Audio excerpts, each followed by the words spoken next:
mental health is the difference between real and fake.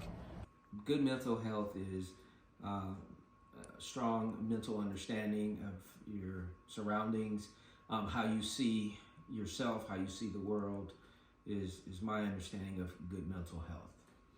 I feel like a lot of the times we are living in fake realities where we have on a fake smile versus we don't know what's going on in our head, and we have to snap it to reality and get it checked out and speak about our mental health.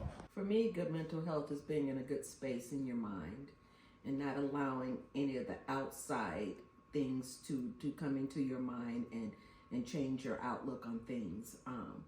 Mental health, good mental health is about self-care, about self-love.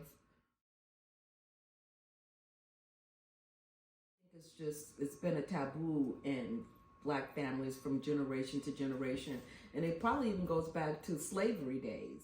So in the Armenian community, I think it's taboo to talk about mental health because I think it has to do with, well, it has to do with multiple things, but I'm going to start with talking about the Armenian genocide. Great-grandparents probably went through the Armenian genocide. They were slaughtered, persecuted, and like brutally murdered. Either our great-grandparents or grandparents had to flee from that. That doesn't date back too far back, and it would still affect us.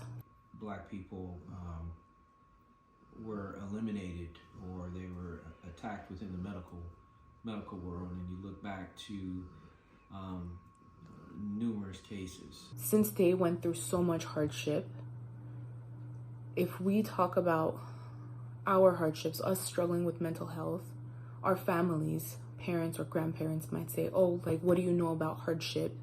Your life is fantastic. You have a roof over your head. You have food on your table. Like, what do you have to be depressed or anxious about? And it was also considered weak and being weak-minded.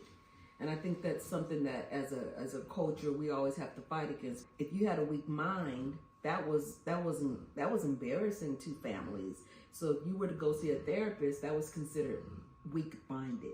I think it's also seen as a weakness if we're struggling with our mental health and no one wants to be seen as weak.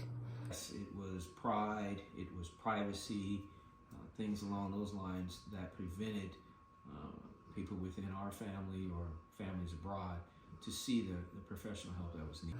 And the Armenian community is very tight-knit and small, and word travels fast.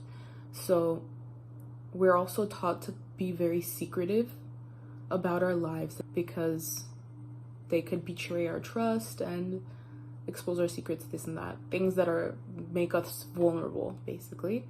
And I think that's what makes it so hard.